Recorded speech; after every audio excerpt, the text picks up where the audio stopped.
High মামা, ভালো লাগছে না। মুভি দেখি। মুভি দেখি। ট্রেন্ডিং এ চলতেছে সাইয়ার।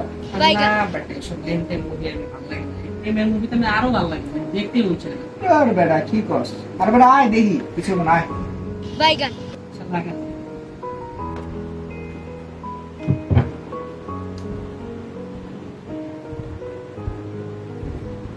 মা এটা বুঝতে পারি না।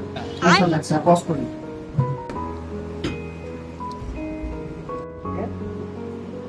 সময় লাগতেছে। দেখ দেখ রে।